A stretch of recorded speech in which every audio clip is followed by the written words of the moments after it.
Selamat pagi, siang, sore, atau malam. Perkenalkan, nama saya Sandra Harlim, jurusan Sistem Informasi Fakultas Ilmu Komputer Universitas Indonesia, Angkatan 2020. Pada video kali ini, saya akan menganalisa perbedaan ODO dan SAP.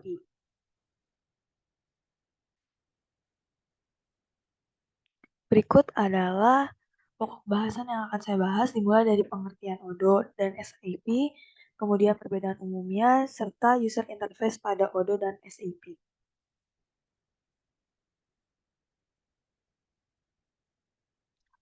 Odo merupakan sebuah perangkat lunak yang digunakan untuk membantu melakukan perencanaan sumber daya perusahaan atau enterprise resource planning dan bersifat open source. Odo juga menawarkan banyak modul terintegrasi seperti Customer Relationship Management atau CRM, e-commerce, akuntansi, manajemen keuangan, dan lain sebagainya. Odo adalah salah satu aplikasi bisnis cloud yang paling banyak digunakan. Saat ini penggunanya mencapai 5 juta pengguna dengan 2.550 partner di 120 negara. Kemudian SAP atau System Application and Product in Data Processing adalah sebuah perangkat lunak berbasis Enterprise Resource Planning atau ERP yang menawarkan banyak modul untuk mengelola hubungan pelanggan yang kompleks, melacak prospek penjualan, dan lain sebagainya.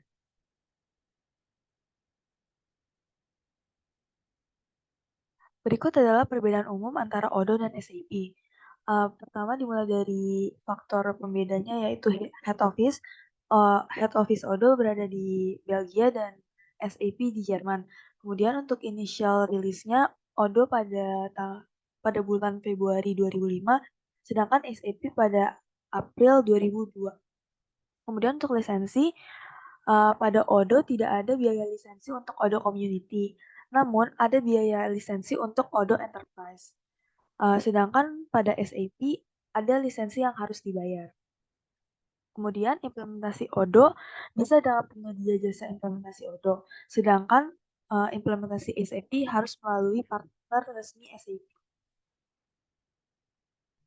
Kemudian untuk fungsionalitas Odoo bersifat modular arsitektur yang maksudnya setiap modul dapat menjalankan fungsi masing-masing secara mandiri sehingga dapat memasang modul tambahan di kemudian harinya.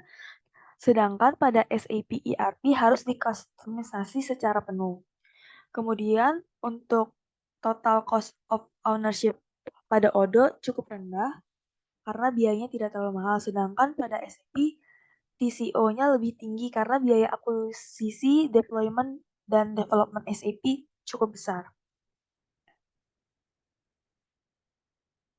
Berikut adalah user interface pada Odoo.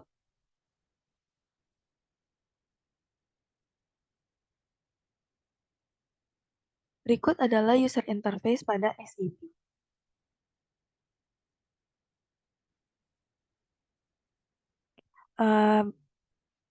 Selanjutnya saya akan menganalisa user interface pada Odoo dan SAP pada bagian login page-nya.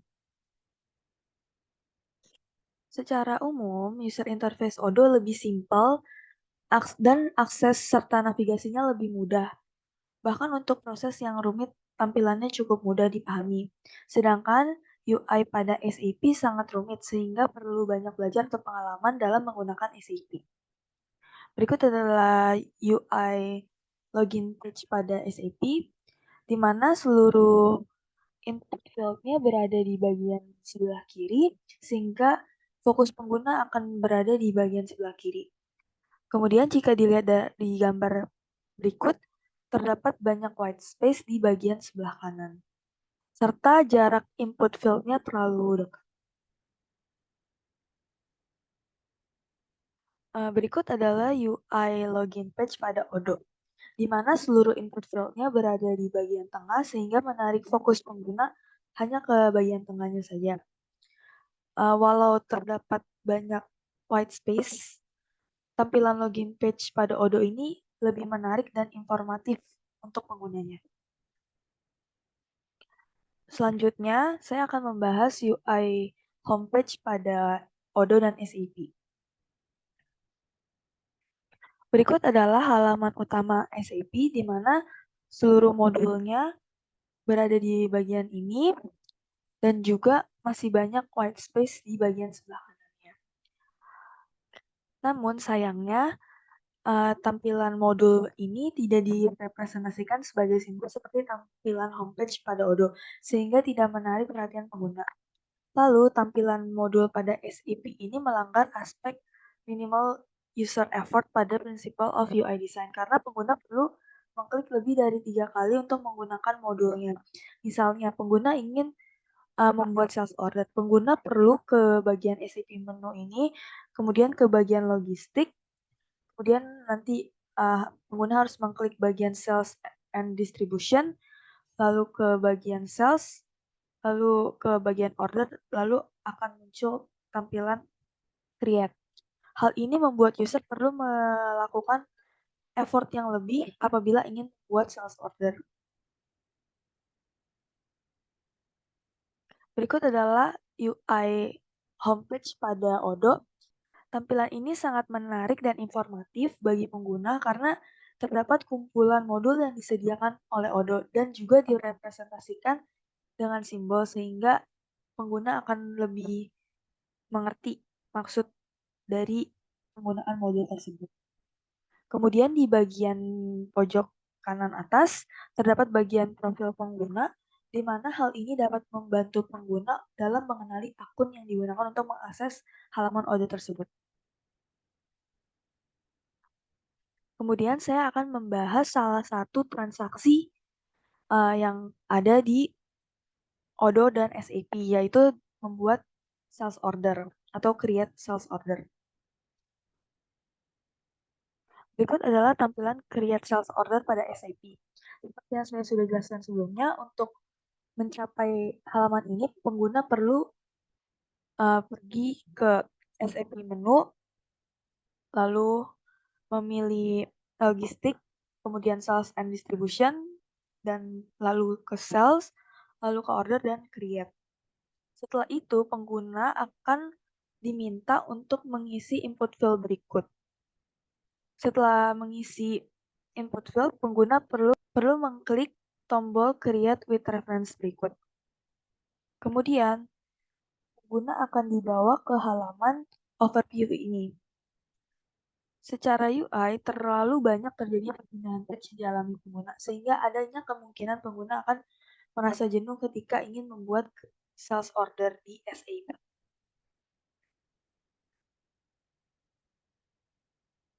Berikut adalah UI Create Sales Order pada Odoo. Untuk dapat membuat sales order, pengguna atau vendor atau supplier harus membuat quotation terlebih dahulu. Dalam pembuatan quotation, statusnya akan menjadi quotation. Kemudian setelah quotationnya dikirimkan kepada calon pembeli, statusnya akan berubah menjadi quotation send. Setelah pembeli setuju dengan quotation yang dikirimkan oleh vendor atau pengguna di sini, quotation-nya akan berubah menjadi sales order. Secara tampilan, sales order yang ada di Odoo ini sangat menarik dan informatif karena tersedia banyak informasi seperti kode dokumen, customer, tanggal pemesanan, jenis pembayaran, barang yang dijual, serta harganya. Berikut adalah tampilan tahap selanjutnya yaitu delivery. Berikut adalah tampilan delivery pada SAP. Berikut adalah overview-nya. Dan ini adalah tampilan delivery pada Odoo. Berikutnya adalah notify delivery. Berikut adalah tampilan notify delivery pada SAP.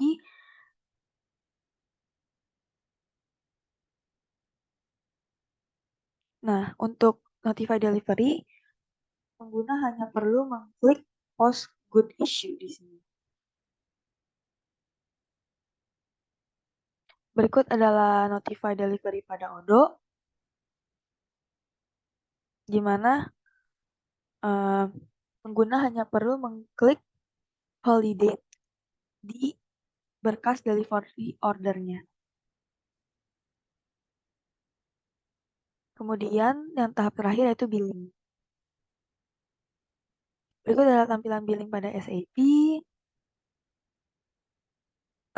di tahap membuat billing dokumennya. Kemudian berikut adalah tampilan invoice atau billing pada Odo.